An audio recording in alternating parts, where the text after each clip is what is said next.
হাততালির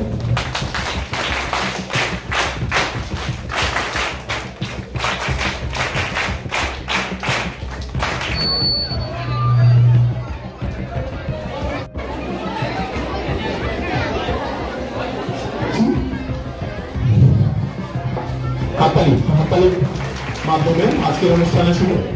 আজকের অনুষ্ঠানের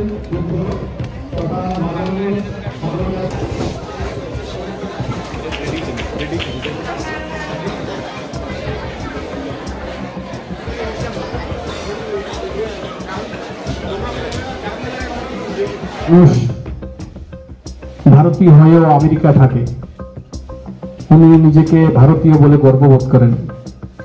আমি যদিও বিলোনিয়া থাকি, তারপরে আমি গর্ববোধ করে বলি যে আমি একজন ঋষিমুখের বাসিন্দা। একসময় আমি এখানে মানুষ ছিলাম, আজও আমার এখানে বাড়ি আছে, তারপরে আমি বলি গর্বের সহিত যে আমার বাড়ি ঋষিমুখ।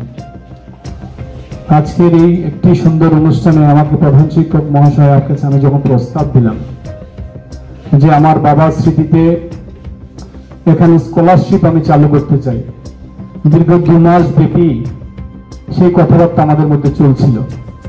বিভিন্ন স্কুলের পরিচালনা কমিটির সঙ্গে নিশ্চয়ই কথা হয়েছে। আমাকে যখন সবুজ সংকট দিলেন, আমি তখন গর্বে আমার বুকটা খুব বড় হয়ে গেল। কারণ এই বিদ্যালয়ে আমাদের বাবা, আমার কাকারা এখানে চাকরি করেছেন, পড়াশোনা করেছেন, বড় হয়েছেন। এরপরও আমি এখানে বলি যে আমাকে এই একটি স্কুলের মধ্যে আমার বাবার স্মৃতিতে স্কলারশিপ দেওয়ার জন্য সুযোগ যে দিয়েছেন, ওনাদেরকে আমাদের পরিবারের পক্ষ থেকে, আমার ব্যক্তিগত তরফ থেকে অসংখ্য অসংখ্য অভিনন্দন, ধন্যবাদ জানাচ্ছি।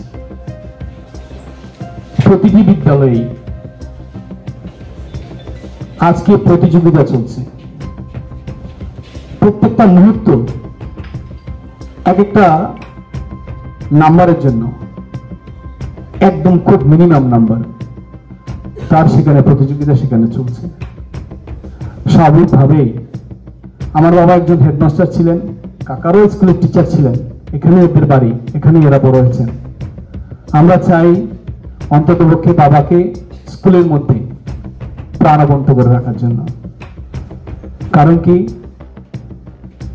ছোটকাল থেকে ওরা যখন মেট্রিক পাস করেছিলেন, আগের দিনে মেট্রিক পাস ছিল, আমার বড় কাকু প্রেমরঞ্জন দত্ত, এখানে এলাকার সবাই চেনেন, আর আমার বাবা প্রিয়রঞ্জন দত্ত, ওরা একসঙ্গে চাকরি পেয়েছেন। তারপরে ওরা অনার্স করেছেন, কৈলাসহর পড়েছেন। মহাবিদ্যালয়ের সংখ্যা ছিল কম, এমবিবি এবং রামকৃষ্ণ মহাবিদ্যালয় ছিল তখনকার সময়ের কলেজ।